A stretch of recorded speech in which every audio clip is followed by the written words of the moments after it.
Hello and welcome to Wake and Jake, myself, and the return of King BBD back from his European travels. We'll get the dirt on all of his dirty, hostile activities, and we'll talk some baseball because the Dodgers are building close to a full-blown super team. They're probably one move away from that term entering the lexicon. Our Mets made some moves. We'll dive into them a little bit. Me and Beeb stumbled into some fun there.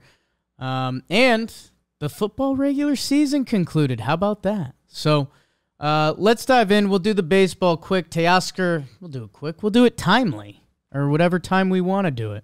Teoscar Hernandez.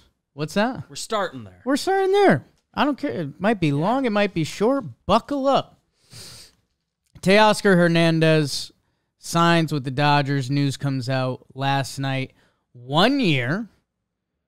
And that's when it was kind of like, ooh, what's it going to be? $24.5 million.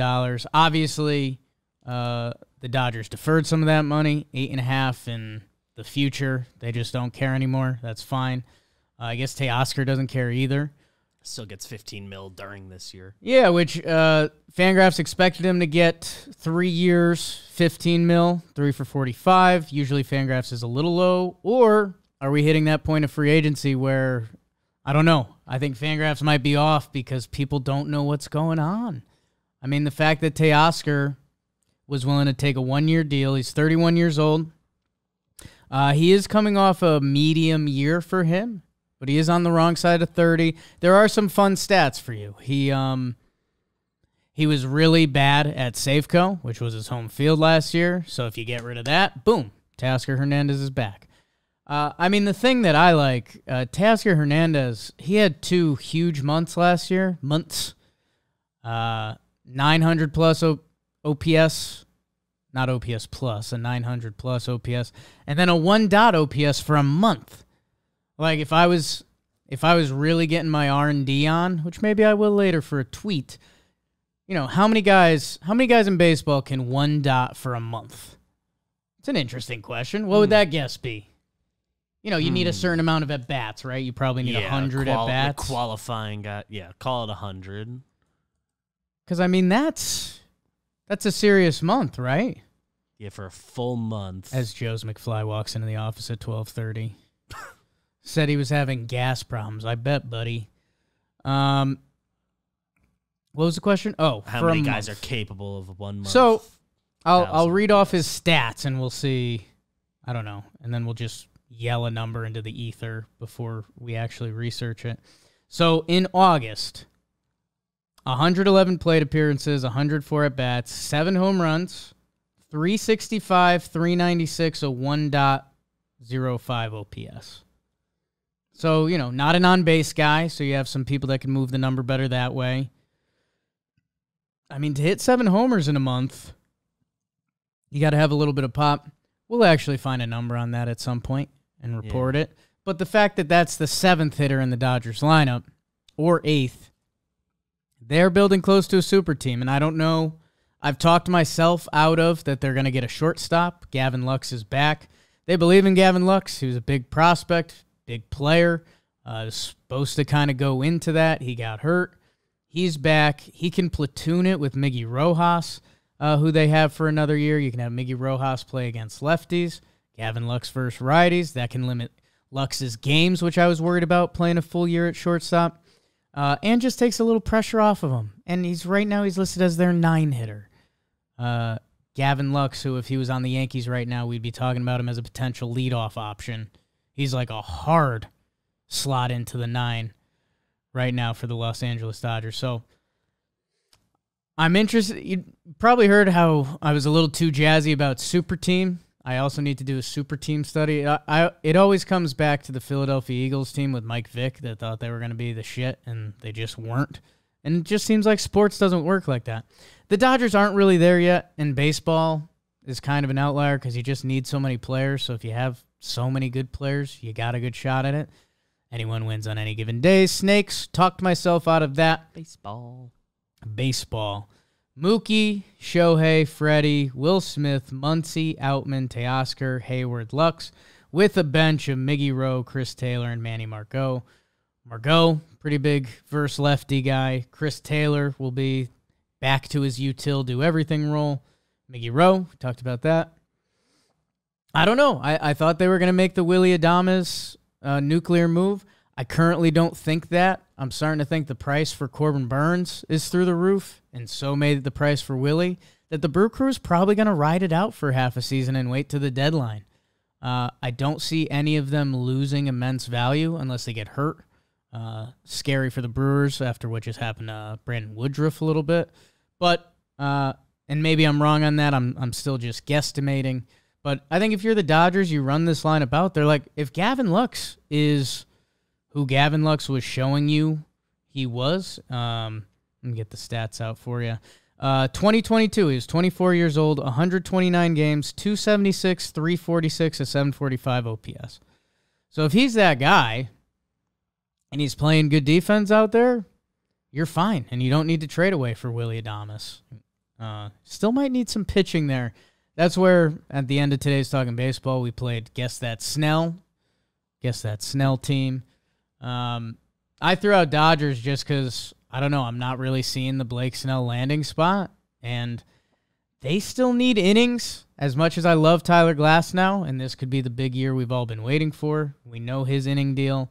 Yamamoto's first year in the bigs. Let's see what's like. Was he a every 5-day pitcher, or was he Yamamoto? Yeah, I think he's in the Japan once a week. Once a week, so every 6 days, whatever that is. That's something. Walker Buehler's there'll be a degree of preservation there. Coming back off Tommy John. Bobby Milla's second season, he threw 124 last year. Emmett Sheehan threw 60. So I don't know if we're the Dodgers and we're doing all of this. There's still starting pitching available. I guess it's the question of, are they in play for a Snell, Monty, big boy type that would change how we look at them? Or will they look at kind of the next tier to get them to the trade deadline? Maybe a reuniting? That's something? Reunited? A reunion. That'd be a good, is it LA Times? Yeah. Reunited? I'll submit that. I don't think the Dodgers are done, which is scary because, man, they're looking good. And it's just to what degree. And if you're the NL West, which, you know, we hopped on quick because the Robbie Ray trade happened when we were still in the office, and Giants farmhand, my guy Big Reg, was in the office. So, hey, we just did our interview. Let's post it. So we did.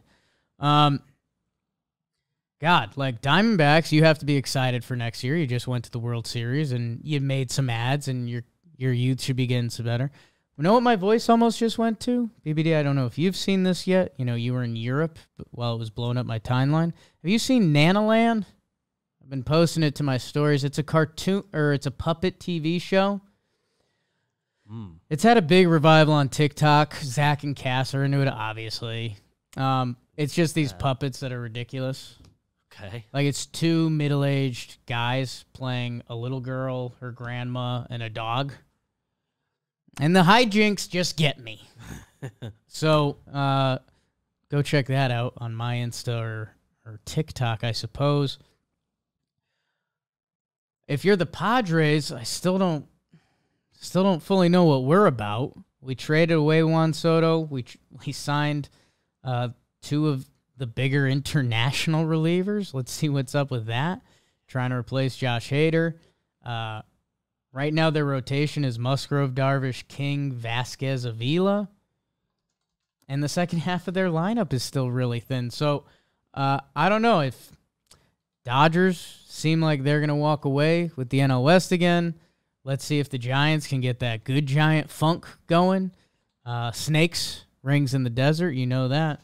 And Padres, I don't know. A little bit of a scary year for me in the Padres. We'll get to that in TPP season, which is coming up soon. Subscribe here. Starting to start the prep. Here, talking baseball. And maybe another thing you should subscribe to before we talk a little Mets and football is HelloFresh. That's right. Your resolution. Maybe it's eating better, saving money, less stress. HelloFresh is saying hello to addressing all three of those. They've got delicious, fresh ingredients, chef-crafted recipes at a price you'll like, delivered right to your door. It'll make saving time your breeziest resolution with quick, convenient recipes delivered right to your doorstep. And don't let recipe boredom strike. HelloFresh has more options than ever. 45 dinner options to choose from weekly and even more market add-ons. And for the Wake and Jake faithful, the bakers, HelloFresh.com/JakeFree. That's right. You know I've offered it before. HelloFresh.com/JakeFree. Free breakfast for life. How old are you? How long do you want to live? Do you want free breakfast for life? One breakfast item per box while subscription is active.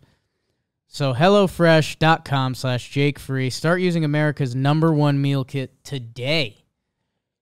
Breakfast for life? I don't know. It seems like a good deal. That's forever stuff. I could be talked into that. Beebs, the other baseball news, Sean Manaea signed with the New York Mets as they've now revamped their pitching staff heading into the 24 season. They signed Sean Manaea, the new, BBD was saying before this, the new pitcher contract, the 2-year, but opt out after 1 year if you have a good pitching year.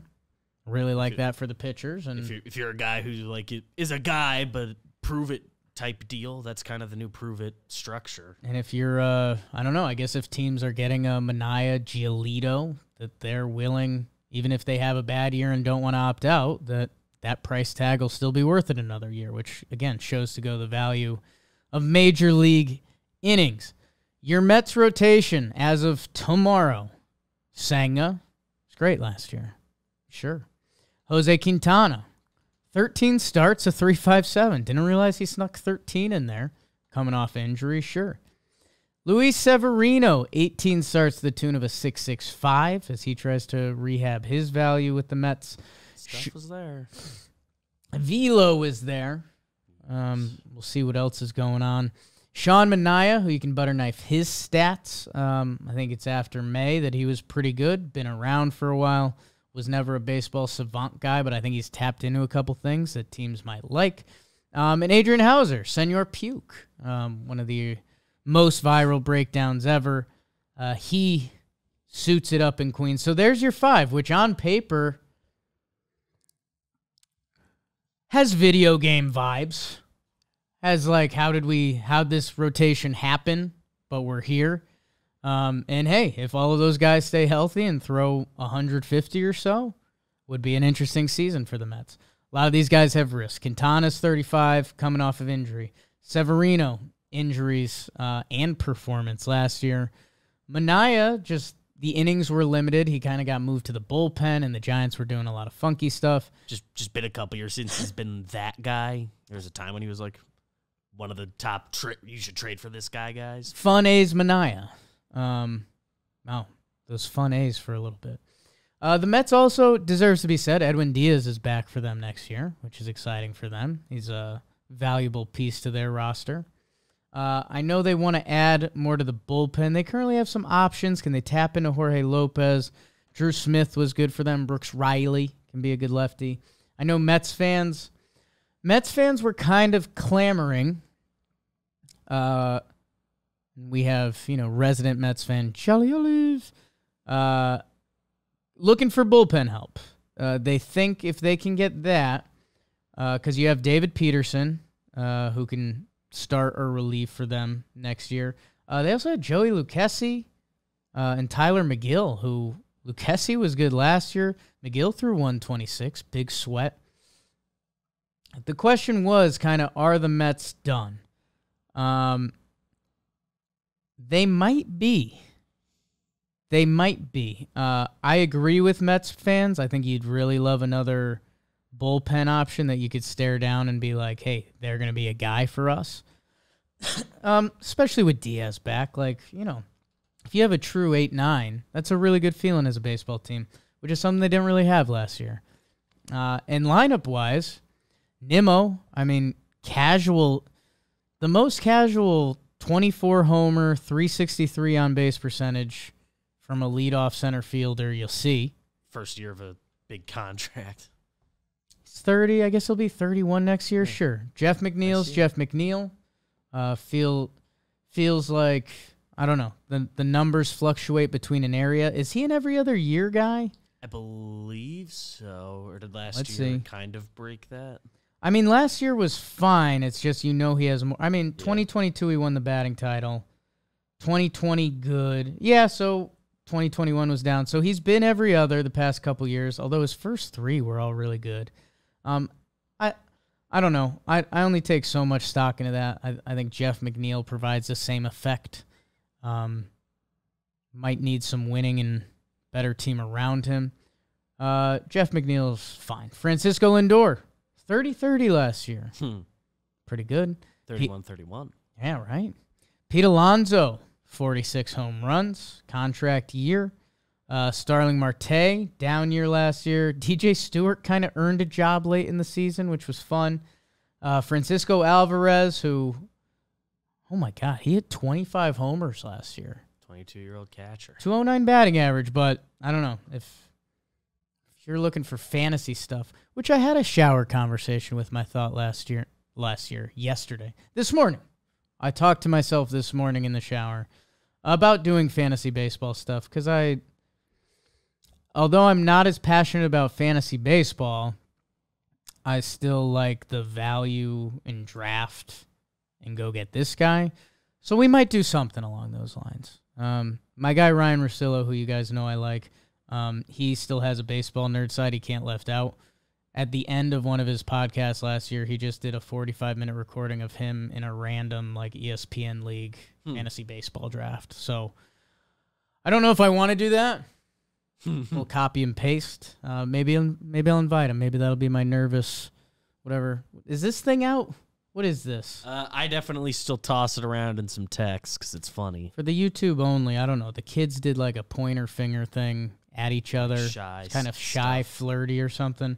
No clue. Anyways, rounding off the Mets lineup, they've got options at third base. Beatty, Vientos, Joey Wendell on the bench. Tyrone Taylor, a pretty nice bench option. Omar Narvaez as their backup catcher. You don't care. And they signed Harrison Bader, 1 year, 10, which, man, we had the realization on today's Talking Baseball. The fact that him and Kiermaier got the same contract for next year is pretty crazy. I think Yankees ending up out of the Kiermaier mix, getting Trent Grisham, might have messed up his market. I think he was heading towards a 220 situation. Yeah, I'd have to go around the league. Someone else should have also been involved, I think, but that had to be a big factor. I just think any team can use Kevin Kiermaier. 100%.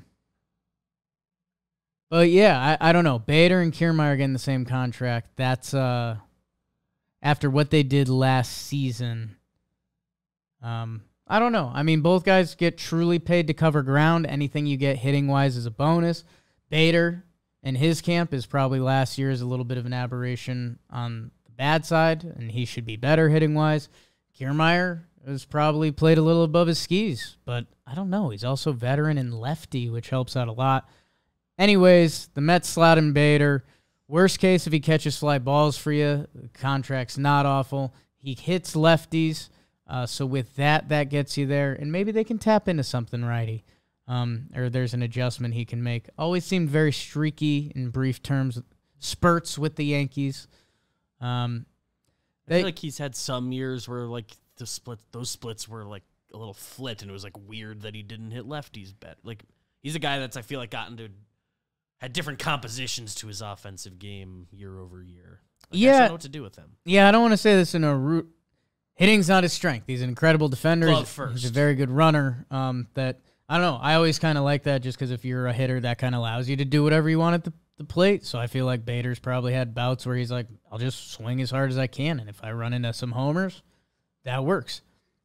Whatever he's doing against lefties, worked last year. Keep doing that. Let's see the adjustment against righties. Mets lineup has a chance to be fun. Mets pitching can be solid. Just too many question marks, I think. And I'm truly starting to wonder what their goal is. Do they Are they aiming for a wild card? Because you know you're not competing with the Braves over 162 right now. I don't think you're competing with the Phillies over 162. And I'm saying this word for word, but the Marlins beat you by 9 games last year. So I know the season got away from you, that sometimes those year-end numbers start feeling a little dramatic. When the season's over, it's over. I guess for me, the Mets, all of their real top-ish prospects are a year or two away. Ronnie Mauricio was supposed to be the guy. Tore his ACL, right? Yeah. In winter ball. So, they traded for Acuna in the Scherzer deal. He's supposed to be a 2024 guy. So maybe could you see him next year? But he's young. Drew Gilbert. Interested to see if there are next steps for the Mets. If they roll this team out there within the world of baseball and the expanded wild card, this Mets team could stay in the mix if the pitching stays healthy and one or two things click. Like, hey, Luis Severino bounces back. I'm not saying I believe in it, but crazier things have happened. Severino sang out there, 1-2 with any other contribution. You win some ball games. I wouldn't lean on that. And, yeah, I think where me and BBD were talking before this was, Mets will probably sign another starter, right? Maybe not. Maybe not. With Lucchesi and McGill ready to go as depth pieces in a season that clearly looks like a tweener season for the team. And I think there's articles coming out yesterday that was like, well, the Mets have kind of shown their hand pitching-wise. They've got a 2-year plan or so before they really go for it. Although that doesn't make they were in on Yamamoto, but that's not a 2-year plan, but that's something totally different. He fit every team's timeline. Just driving up the price. Come on. I don't know. Are the Mets done? Pitching rotation-wise, I think this might be the group they come to spring with. Add a reliever. That's... Yeah. Well... There's always trades to be... I would guess if another, MLB starters coming in, one of these options we've talked about is going the other way. Yeah, Like, you wonder... It's a trade situation. With free agency hitting a weird spot, Teoscar signing a 1-year deal instead of a 3-year, I wonder if prices start going on a discount, if the Mets see that as an opportunity. They may. But, yeah, get a couple bullpen pieces, and this team would have a chance to be fun throughout the summer. And then, hey, if you're in the mix, you can add and cash in some prospects, and it probably wouldn't be true rentals because I assume the Mets are trying to build for the following years. Let's see what goes on with Alonso. Let's hope it doesn't get super Metsy, or maybe we do hope that, just secretly enough. I don't think there's any other big baseball news for us to get to here. Still no Snell, still no Belly, still no Monty, no Matt Chapman. Hader. Yeah, he's got to start getting real rumors soon, huh? Yeah, I mean, I guess I mentioned that Dodgers super team. Someone like Hader. There's been some just vibe there that feels right for him. What's his market right now? Defer some money? Sure. Bing bong. Noah's kind of, when I was reading through some of the Dodger comments, JD Martinez. Yeah. Probably done, right? There was, we had uttered the sentence, if they don't sign Ohtani, they'll get JD back. Got Ohtani. Seems like that's over. Jorge Soler, Adam Duvall. There are guys. Michael Lorenzen. Eddie Rosario, Justin Turner, David Robertson. He should go back to the Mets. He had win-win, success right? there. Okay. I'll announce that. David Robertson back to the Mets. Stroman. Brandon Belt will make some team happy for a little bit. And let's see. Like trades are happening. Were there Cease rumors this weekend? I feel like that. Yankees-wise, we started getting articles about the Yankees have had genuine interest or whatever was a headline I saw. But that's Yankee-centric. It's going to be interesting to see which front offices start to bend the knee a little bit and want to get their business done and make sure they don't get left out. But I don't know. I mean, some of these Boris guys feels like it's going to drag into spring training. They said they're willing. Yeah, I mean, the only thing about that is, hey, you want to be fair to the players because, I don't know, this is their life, so it's not like Snell should take less money to sign 2 weeks earlier. That's not what I'm saying. I just remember that one offseason. What was it? Lance Lynn? Yeah. Oda Rizzi? Odo went late, yeah. Alex Cobb. Cobb went late. Alex Cobb and Lance Lynn, and I think there was one other. I think they all got hurt or pitched poorly. They like had slow starts. I don't know. It's just a weird thing for a pitcher. So, yeah, to an extent, I feel like all the this offseason is slow. Is a little overblown because it's just not a great crop. It's true on the whole. I feel like every year the talk is either this offseason's crazy or this offseason's the worst ever. A little bit. People. I think in hindsight, this is gonna be bland. This is. I think this probably is particularly slow, but I've seen 2018. Should Aaron Nola have waited a little longer? I think he ended up with the deal. Did fine. Yeah, the deal he was expecting. He got his business done, and so did the Phillies. So good for both of them. Anybody, I'm sure you could get more. I think he likes where he's at. We'll keep you up to date on the coming moves from the baseball Rob world. Brantley did just go to the Rays. So no. Leaves Yanks, goes Blue Jays, then Rays. I mean, just a reminder, Rob Brantley posts workout videos and tags me in them on Instagram. So Rays just buying some secrets. A little bit of my life. Now the Rays have that. We'll circle back on baseball when there's news. Football. Hey, college football championship tonight. Tune in. Fun game. All the analysis out there is hilarious because Michigan's like a power run team. Washington is one of the more fun college offenses passing through the air we've ever seen. And basically every analysis is like, Michigan's either going to dominate or Washington's going to throw and they can't keep up. Let's find out. That kind of used to be the beauty of college football, is that there were these dueling styles and you didn't know what's going to happen. So I think for a night, we might get a taste of beautiful college football right before the Pac-12 dies, and they change everything, playoff format and all. So get ready for that. Watch a good amount of the pro football this weekend as we're setting up for the playoffs, and we're going to be streaming a lot. Just a friend, Justin Panic, probably have him hop on for the midweek episode, dive into some of these playoff matchups. I know he's been on a big Rams kick. I don't know if that's to be sexy or if he truly believes, or maybe he's just sucking up to Trevor Plouffe.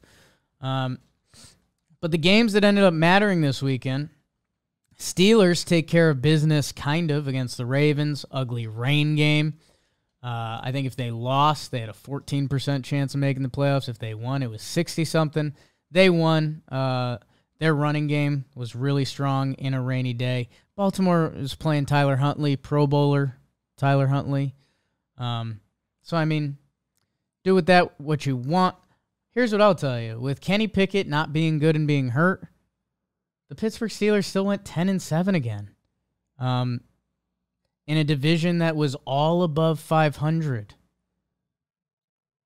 Tomlin, man, there's something there, and the fact the Steelers have only had like 4 coaches ever. That's some Steel City voodoo right there. That voodoo that you do. Speaking of playing game, Texans Colts, sure. What's that do for you? Minshew on the big stage versus C.J. Stroud. Jonathan Taylor was awesome in this game. You kind of forget what it looks like when a running back is truly the best player on the field because there's just the reward to being a running back. It's almost like teach yourself to play free safety. Kind of stinks, or get skinny and be a wide receiver. Jonathan Taylor was awesome. He had 30 carries for 188, along with 2 catches. Minshew was Minshew. The first half was pretty ugly. I had a tweet that maybe some people thought was too mean for my normal stuff, but it looked like he looked intramural for a little bit. Like he was just missing balls that you were just like, on the intramural field, that that feels natural. But NFL games, you don't see some of those misses. Meanwhile, Stroud and the Texans, they open up with the first play bomb. 2 touchdowns, 0 interceptions for Stroud. He made a couple plays, falling back, getting brought down. He just lobbed one out there. It was perfect. Nico Collins, 9 for 195 in 1 touchdown. They're a fun team, and they're heading to the playoffs. Good for C.J. Stroud. I feel like one of the best rookie QB seasons we've ever seen. Well, Puka Nacua, one of the best rookie wide receiver seasons we've ever seen. So Saturday, that was a fun way to get into it. On Sunday, the team that mattered the most to everyone was the Jacksonville Jaguars, and they didn't disappoint by disappointing. They lose to the Titans. Tannehill filling in for Levis, even though it was Tannehill's team. King Henry, speaking of running back, being one of the best players on the field, he's still got a little juice, 19 for 153. Probably playing his last game for the Titans. He's going to be one of those interesting players to see what team he lands on. It's crazy how quickly it can fall off for a running back joining a new team. Like, look at Dalvin Cook this year. That whole thing got a little weird, but Derrick Henry in a different uniform, that's going to feel interesting. The Jaguars, Trevor Lawrence with a couple ugly picks. They had a deep ball to Ridley late that could have tied it up. They don't connect on it. And the Jacksonville Jaguars, who I saw the stat pop up last night. I think it was after week 13. They were 8-3. They just beat the Texans. They had a 98% chance to make the playoffs. 2% won out. They lost 5 of their last 6. The only win was against the Panthers, who, they've fallen into a weird time. They also, the final game they lost, they're 8-3. They're playing the Cincinnati Bengals. Jake Browning season. That game goes to overtime. Bengals kick the field goal. Jacksonville wins that game, they're 9-3, and they're locked into the playoffs, literally. Instead, things fall apart. Some people like them as their, sexy Super Bowl pick this year. A lot of people think Trevor Lawrence was pretty hurt. I also think that to a degree. He sat out one game, and it's the only game he sat out in high school, college. I think there's a COVID game in college, but outside of that, I think he kind of has that traditional football warrior side to him. So he was probably banged up pretty good, but man, crazy turn for the Jaguars. We'll see if Peterson or anyone goes. I don't think they will. But man, talk about a big next year for the Jaguars. And whatever you want to feel about Lawrence, Peterson, and that whole team. Tough finish, which opened up the playoff picture for everyone. That got the Steelers into the dance. The other game that mattered, Jets-Pats, no. Falcons-Saints, no. That only mattered because Jameis Winston is the best ever. Talk about that a little bit. Bucks, that game didn't really matter because the Bucks handled their business against the Panthers, kind of, 9-0. Yikes, they're hosting a home playoff game. Baker. The Packers, they win. They're going to the playoffs. Jordan Love, his stats have been the best quarterback in football the last 9 weeks or something silly like that. Weird. Currently didn't have him in my brain that way. Maybe we've got more of a coming out party. Interested to see with them. Seahawks, Cardinals didn't matter because of that. Giants, BBD's Giants. Take that, Eagles. Where you at, Boston Scott? Not here. Away.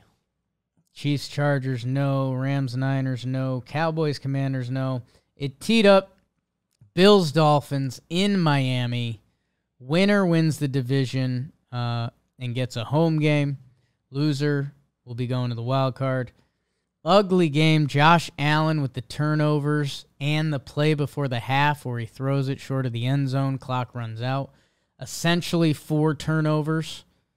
for Josh, which had people like, what is going on with this guy?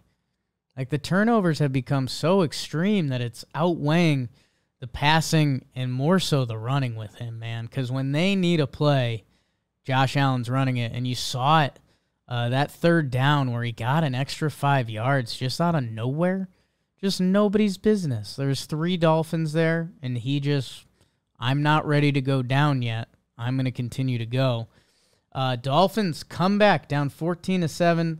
They win 21-14. Probably should have been more Bills in this one. James Cook had a drop touchdown pass. Bills think they have the juice, and they're trying to depict that, and in a way, they have a reason to feel that. They've won 5 in a row. They've won 6 out of 7 to get back into the playoffs. They're the 2 seed. That was Josh Allen's argument. That was pretty hard. He's like, it's been a weird year, but if you told us before the season, like, hey, we're the 2 seed, you sign up for it. Football's a long season. Nothing's promised. Which sets up your NFL playoffs Dolphins. Yikes. They're hitting a scary thing. Have they beat anyone? Sunday. Or no, we'll do Saturday. We've always been a Cron football pod. Browns at Texans. That's kind of fun. Browns have sneaky been balling out. That defense and Joe Flacco touring the pill. They're heading down to face the Houston Texans and the kid C.J. Stroud in Houston. Should be fun. Interesting matchup of sorts. Dolphins at Kansas City. That was the tweet you probably saw last night. I think it's going to be 0 degrees in Kansas City. That mighty Dolphins offense, what can slow them down? Tyreek Hill returning to Kansas City. Chiefs rested everyone last week. Let's see what that looks like. Again, Dolphins. I think they've only beaten one team over 500, and that was the Cowboys, 22-20. Did you mention where that game is being aired? Well, Dolphins Chiefs is Peacock, right? Yeah, that just caught my eye. No, it stinks. It stinks. No offense to the fine folks at Peacock, but to not have it on NBC and Peacock is devilish. Have it available. You own it. It's devilish. Hey, everyone's trying to figure out all this app stuff. They're trying to drive you there. There were some good jokes from the fellas in the chat talking about rather just go to Kansas City than watch on the app. Yeah, I don't know. That's kind of tough. So, Steelers Bills is your nightcap, that's a Sunday game.